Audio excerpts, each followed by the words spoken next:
आप सब बच्चे जरा बोर्ड पर देखेंगे और बहुत ज्यादा काम की बात सुनेंगे। अब मैं आपको बताने जा रहा हूं सॉल्विंग सिस्टम ऑफ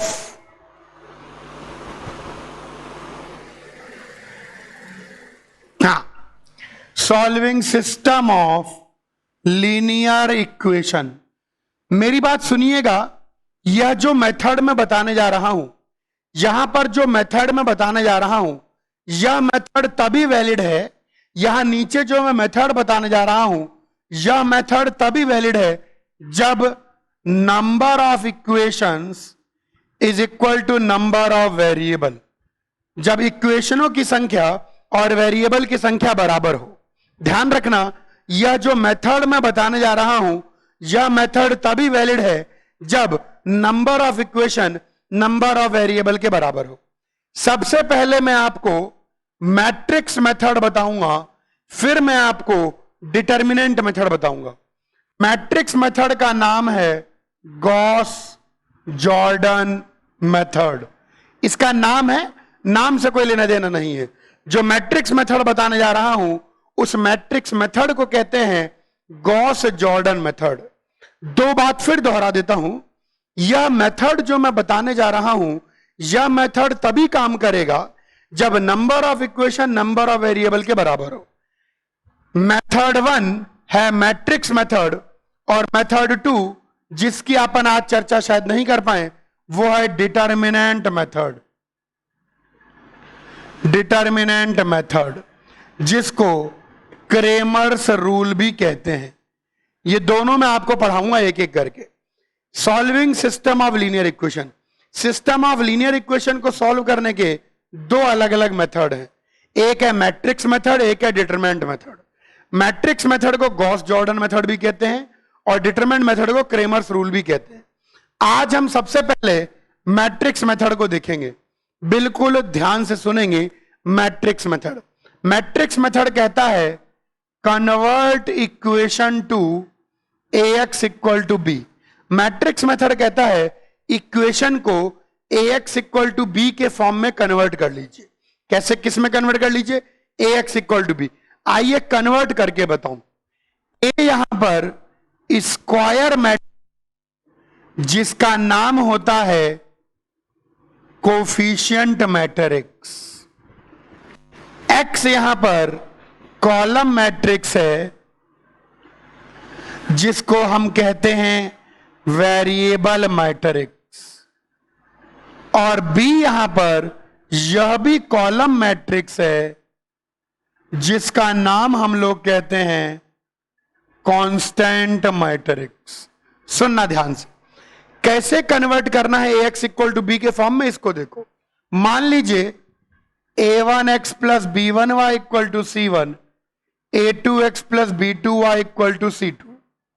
इसको हम लोग लिखेंगे, सारे कोफिशिएंट लिख दीजिए, a1 b1 a2 b2, variable लिख दीजिए और कांस्टेंट लिख दीजिए। ये लीजिए कन्वर्ट हो गया ax इक्वल टू बी के फॉर्म में। सारे कोफिशिएंट से बना हुआ matrix, coefficient matrix, variable, variable matrix, और ये कांस्टेंट। अब यहां ध्यान देना है, बिल्कुल ध्यान देना है, जब आप इसको मल्टीप्लाई करेंगे तो यही इक्वेशन बन जाएगी। ये हो गया दो इक्वेशन दो वेरिएबल के लिए। मान लीजिए तीन इक्वेशन तीन वेरिएबल आ जाए, तो a1x plus b1y plus c1z equal to d1, a2x plus b2y plus c2z equal to d2, a3x plus b3y plus c3z equal to d3। इसको हम कैसे कन्वर्ट करेंगे? सारे कोफिशिएंट लिखें, a1 b1 c1, a2 b2 c2, a3 b3 c3। Variable लिखें x y z, constant लिखें c1 c2 c3। ये convert हो गया ax इक्वल टू b के फॉर्म में। कैसे कन्वर्ट हो गया? ax इक्वल टू बी के फॉर्म में कन्वर्ट हो गया। ये निकल के आ गया हमारे पास। देखो, अच्छा खास बात यह है, इसीलिए रो कॉलम मल्टीप्लिकेशन है। अगर रो कॉलम मल्टीप्लाई करोगे तो आपको यही चीज मिल जाएगी। रो कॉलम मल्टीप्लाई करोगे तो आपको यही की यही चीज मिल जाएगी। और करके भी बता दो थोड़ा सा। अगर यहां पर रो कॉलम मल्टीप्लाई करेंगे तो आपको मिलेगा a1x plus b1y a2x plus b2y equal to c1 c2, ऐसा मिल जाएगा। तो कंपेयर करेंगे, पहली रो के बराबर, दूसरी रो के बराबर, यही इक्वेशन मिल जाएंगी। यहां पर भी अगर आप इन दोनों को मल्टीप्लाई करेंगे तो आपको यही मिलेगा, a1x plus b1y plus c1z a2x plus b2y plus c2z a3x plus b3y plus c3z। ये आ गया c1 नहीं d1, यहां गड़बड़ है, d1 d2 d3, ये चीज आ जाएगी d1 d2 d3। बस देखो, अगर कंपेयर करोगे तो यही की यही इक्वेशन बन जाएगी। सबसे पहला स्टेप है मैट्रिक्स मेथड में कि इक्वेशन को ax इक्वल टू बी के फॉर्म में कन्वर्ट करें। तो दो इक्वेशन दो वेरिएबल को मैंने कन्वर्ट करना बता दिया, और तीन इक्वेशन तीन वेरिएबल को कन्वर्ट करना बता दिया। कन्वर्ट करने के बाद सॉल्व कैसे करेंगे वो मैं बताऊंगा, पहले कॉपी कर लीजिए। तो अब हमारा पहला काम हो गया, ax इक्वल टू बी में कन्वर्ट कर लिया, मजे ही मजे आ गए। दो बातें हो सकती हैं ax इक्वल टू बी में कन्वर्ट करने के बाद, या तो डिटर्मिनेंट नॉन जीरो है या डिटर्मिनेंट जीरो है। अगर डिटर्मिनेंट नॉन जीरो है यानी a इनवर्स एग्जिस्ट, और ऐसी स्थिति में a inverse does not exist. अगर a इनवर्स एग्जिस्ट करता है तो मल्टीप्लाई बाय a इनवर्स, तो आपको मिलेगा a inverse ax is equal to a inverse b, यानी x equal to a inverse b। We get, इस केस में आपको मिलता है यूनिक सॉल्यूशन। x की एग्जैक्ट वैल्यू आ गई a इनवर्स b। अगर a inverse does not exist तो इस केस में वी इनफाइनाइट सॉल्यूशन और नो सॉल्यूशन।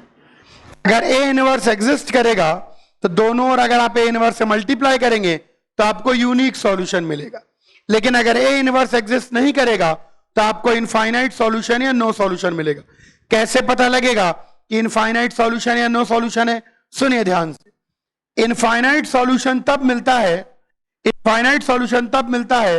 जब एडजॉइंट इनटू बी जीरो, और नो सॉल्यूशन तब मिलता है जब adjoint into B non zero. खैर हम इतना चेक नहीं करेंगे, हम चालाकी लगाएंगे। In this case we solve by assuming, by multiplying and comparing. Okay, अब सुनना ध्यान से।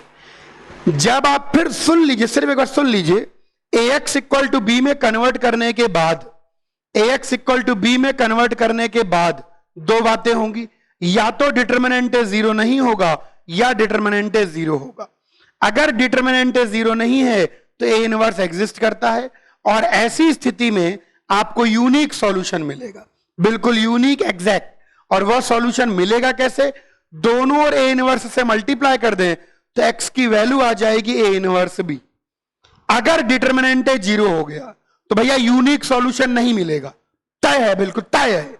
अगर डिटर्मिनेंट जीरो हो गया तो यूनिक सॉल्यूशन नहीं मिलेगा, या तो इनफाइनाइट सॉल्यूशन मिलेगा या नो सॉल्यूशन मिलेगा। दो ही चीजें मिलेंगी, या तो इनफाइनाइट सॉल्यूशन मिलेगा या नो सॉल्यूशन मिलेगा। अब सवाल उठता है सर कैसे पता लगेगा इनफाइनाइट सॉल्यूशन?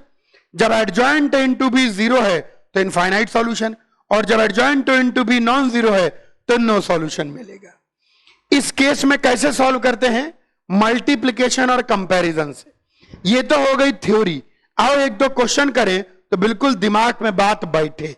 कॉपी कर लीजिए। एक क्वेश्चन मैट्रिक्स मेथड से हम करेंगे। आइए, क्वेश्चन कहता है सॉल्व, वैसे तो हम बिना मैट्रिक्स के भी सॉल्व कर सकते हैं। x plus Y plus Z equal to 3, x plus 2y plus 3z equal to 4, और आगे बोलता है x plus 4y plus 9z equal to 6 by matrix method. आइए इसको हम लोग मैट्रिक्स मेथड से सॉल्व करते हैं, धीरे धीरे धीरे धीरे। सबसे पहले हम इसको ax इक्वल टू बी के फॉर्म में लिख लेते हैं। x plus Y plus Z, x plus 2y plus 3z, x plus 4y plus 9z, ये बन गया 3 4 6। तो यहां से आ जाएगा 1 1 1 1 2 4 1 3 9 इंटू एक्स वाई जेड, ये आ गया 3 4 6। आराम से मैट्रिक्स में कन्वर्ट कर लिया। अब ये a है, पहले a की डिटर्मिनेंट वैल्यू निकालो। 1 1 1 1 2 3 1 4 9। मैं तो कहता हूं सीधे ऊपर से एक्सपेंड कर दो। 1 इंटू कितना आ जाएगा, 9 दूनी 18, 4 तिहाई 12, माइनस 1 इंटू 9 एक अन्य 9, 3 एक अन्य 3, प्लस 1 इंटू 4 एक अन्य 4। माँ बाप तो हिंदी मीडियम से, ये 6 आ गया, माइनस 6 आ गया, तो 2 आ गया। यानी यहां से मैं कह सकता हूं कि नॉन जीरो है तो ए इनवर्स एग्जिस्ट करता है। चलिए बात करते हैं। एक्स वाई जेड हो जाएगा, ए इनवर्स से मल्टीप्लाई कर दें तो 1 2 3 1 4 9 का इनवर्स इंटू 3 4 6, ये बन जाएगा। आइए अब इसका इनवर्स निकालें। मैं बताता हूं इनवर्स निकालने की सिंपल तरीका। आप आराम से इनवर्स निकालें। इधर देखो, बहुत फास्ट इनवर्स निकालेंगे अपन। 1 1 1 1 2 3 1 4 9। पहले इसका माइनर मैट्रिक्स बना लें। कोफैक्टर डायरेक्टली ना लिखे, कोफैक्टर में माइनस साइन, हाँ कोफैक्टर में माइनस साइन का दिक्कत रहती है। हर एलिमेंट को उसके माइनर से रिप्लेस कर दे। हर एलिमेंट को किससे, माइनर से। 1 का माइनर कितना हो जाएगा, 9 दूनी 18 6। फिर इस 1 का माइनर कितना हो जाएगा, 6। फिर इस 1 का माइनर कितना हो जाएगा, 2। फिर इस 1 का माइनर कितना हो जाएगा, 5। फिर इस 2 का माइनर कितना हो जाएगा, 8। फिर इस 3 का माइनर 3। फिर इस 1 का माइनर 1। फिर इस 4 का माइनर 2। फिर इस 9 का माइनर 1। सबका माइनर निकाल लिया। माइनर कैसे निकालते हैं, माइनर पता ही है, जिस एलिमेंट का माइनर चाहिए उसके रो और कॉलम। अच्छा, माइनर के बाद कोफैक्टर निकालेंगे। कोफैक्टर में कुछ नहीं करना है। कोफैक्टर किसके बराबर होता है पता ही है, खैर यहां लिख देता हूं। सी आई जे इज इक्वल टू -1 की पावर आई प्लस जे इंटू एम आई जे। तो ये किससे मल्टीप्लाई होगा, ये बेसिकली 3/3 मैट्रिक्स में इन 4 के आगे माइनस साइन लग जाएगा। 6 - 6 2 -5 8 3 1 - 2 1। अब एडजॉइंट निकालेंगे। एडजॉइंट क्या होगा, हे भगवान, कोफैक्टर मैट्रिक्स का ट्रांसपोज। तो ट्रांसपोज ले लें। 6 - 6 2 -5 8 -3 1 - 2 1। अब ए इनवर्स निकल जाएगा। इनवर्स क्या होता है, एडजॉइंट को डिवाइड कर दो, किससे, डिटर्मिनेंट वैल्यू से। तो हर एक एलिमेंट डिवाइड हो जाएगा 2 से। फाइनली मिल गया बड़ी मेहनत से 3 -5/2 हाफ -3 4 -1 1 -3/2 हाफ, मिल गया इनवर्स। तो अब इसको यहां लिख देते हैं। यहां पर आ गया 3 -5/2 हाफ -3 -1 -3/2 हाफ, और इस मल्टीप्लाई करना है किससे, 3 4 6 से। बिल्कुल दिमाग की दही हो जाती है इनवर्स निकालने में, लेकिन आप स्टेप बाय स्टेप निकालें। पहले हर एलिमेंट का माइनर निकाल लें, फिर कोफैक्टर निकाल लें, फिर कोफैक्टर का ट्रांसपोज एडजॉइंट निकाल लें, फिर इसको डिटरमिनेंट से डिवाइड कर दें, ए इनवर्स आ जाएगा। ये आ गया। चलिए मल्टीप्लाई कर दीजिए row by column, this into this. तो यही मल्टीप्लाई कर ले, 3 3 9। -5/2 into 4 -10 plus 3. फिर this into this, 3 तिरका -9, 4 4 the 16 -6. फिर this into this, 3 1 the 3, 4 -6 plus 3. तो फाइनली ये चीज निकल के आ जाती है 9 10 11 12, 12 में 10 गए 2 और -9 -6 तो +10 1.